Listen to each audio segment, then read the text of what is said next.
اسی طرح امام مروزی رحمۃ اللہ علیہ مسند ابی بکر کے اندر جو سن ابو بکر صدیق سے ایک اور حدیث لائے جس میں نبی کریم صلی اللہ علیہ وسلم نے ویسے بھی ہمیں ہمارا دین کہتا ہے جتنا ممکن ہو سکے نا گناہوں سے بچو.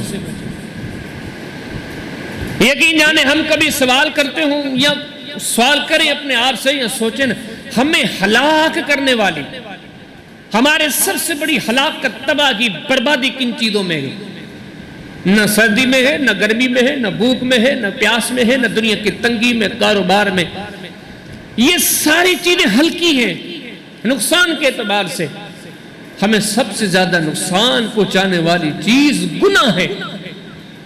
کیونکہ صحیح بخاری کے اندر کتاب نکاح کے اندر باب الغیرہ کے اندر نبی علیہ السلام کا فرمان ہے جب کوئی گناہ کرتا ہے وہ گویا اللہ کی غیرت کو للکارتا ہے، رب کو ناراض کرتا ہے. وہ مالکی یوم الدین کو ناراض کر کے کوئی کیسے بڑا کامیاب ہوگا. فرمایا گناہوں سے بچو. اگر آپ کے دل میں قرآن و سنت کی قدر ہے، قرآن و سنت کی بات کو دل میں بٹھا کے عرشوں والے مالک کو راضی کرنا چاہتے ہو، پھر سنو آپ بہت ساری چیزوں سے بچنے کی کوشش کرتے ہو، سردی سے، گرمی سے، قرض سے، مرض سے، ان چیزوں سے بچو، لیکن سب سے زیادہ بچنے کی کوشش کرو گناہوں سے. فرمایا ٹھیک ہے اگر پھر بھی کبھی آپ سے ہو جائے تو پھر دوسری بار گناہ کرنے کا ارادہ نہ بناؤ، گناہ کر کے بہادر مت بنو، بلکہ فرمایا کہ کیا کرو؟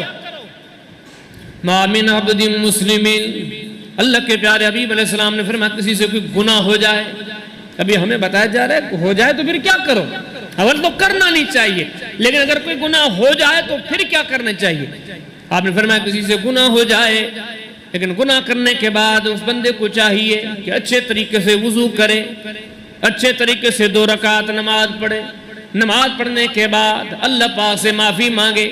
اللہ کے پیارے حبیب علیہ السلام سے سیدنا صدیق اکبر نقل فرماتے ہیں اللہ کے پیارے حبیب علیہ السلام نے فرمایا اللہ غفر اللہ اس کے گناہ معاف فرما دے گا. کہ ہماری ذہن سازی کی جا رہی ہے اس معاشرے میں چلنے پھرنے والوں، گھومنے والوں، یقین جانو چپے چپے پہ گناہ آپ کے منتظر ہیں.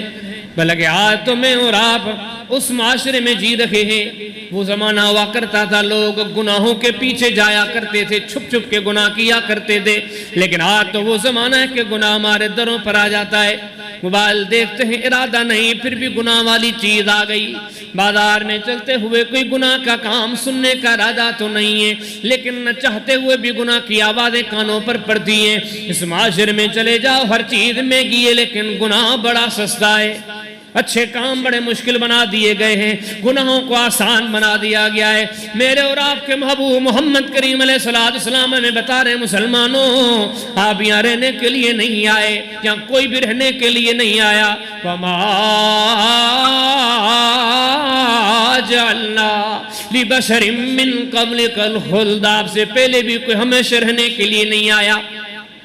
ہر بندہ اپنا مقرر وقت پورا کرنے کے لیے آیا ہے. آپ بھی مقرر وقت پورا کرنے کے لیے آئے ہیں. اگر وہ آج ختم ہو جانا ہے تو آپ کی زندگی میں کل نہیں آنا. اگر آپ کی زندگی میں وہ وقت کل آ جانا ہے تو آپ کی زندگی میں پرسوں نہیں آنا. اگر آپ کی زندگی میں وہ والا دن 2023 میں آ جائے تو آپ کی زندگی میں 2024 نہیں آ سکتا. آپ سارے کے سارے اپنے دکانوں دفتروں میں معاملات میں مصروف ہو، لیکن حقیقت یہ ہے کہ جیسے نظر پڑتی ہے ٹرین پہ مسافر بیٹھے ہوتے ہیں، قطار لگائے بیٹھے ہوئے ہیں، ہر بندے نے اپنا بستہ پکڑا ہوا ہے، ہر بندہ اپنی ٹرین کے انتظار میں، کوئی صرف جا رہا ہے کوئی صرف جا رہا ہے. کہ اللہ کے رسول نے قرآن و سنت نے مسلمانوں کو بتایا مسلمانوں تمہاری مثال بھی اس مسافر کی طرح ہے. آپ دنیا سے کتنی امنگیں لگا لو، کتنی امیدیں لگا لو، لیکن آپ ایک مسافر کی طرح پتہ نہیں کسی طرف موت آ جائے آپ کو اپنی منزل کی طرف لے کے جائے. لیکن آپ کی جو اگلی منزل گئے بہت بڑی منزل، بہت بڑی زندگی، نہ ختم ہونے والی زندگی، اس کو برباد کرنے والی چیز کون سی؟ آپ کی غربت نہیں، آپ کی غریبی نہیں، آپ کی مسکینی نہیں، آپ کی بھوک نہیں، آپ کی پیاس نہیں. اس طویل ترین زندگی کو برباد کر سکتا ہے تو آپ کا گناہ برباد کر سکتا ہے. گناہوں سے بچو. لیکن پھر کبھی اگر کی گناہ ہو جائے، اس حدیث کے ذریعے ہمیں بتایا گیا اگر چاہتے ہو نا اس گناہ کا وبال وجود پر نہ رہے، قبر میں نہ لے کے جائیں، قیامت میں نہ لے کے جائیں، تو صدیق اکبر نے نبی صلی اللہ علیہ وسلم سے یہ چیز نقل فرمائی. سنو، پھر ایسے کرو، پھر ایسے کرو. اٹھو. وہ کہتے ہیں نا یار آج آ رہا تھا، یہ غلطی ہو گئی، یار آج یہ گناہ ہو گیا، یار آج یہ خامی کے کام ہو گئے. تو فرمایا یہ آپ کو طریقہ دیا جا رہا. اٹھو، بہتر طریقے سے وضو کرو، بہتر طریقے سے 2 رکعت نماز پڑھو، پھر اللہ سے معافی مانگو، اللہ آپ کے گناہ معاف کر دے گا.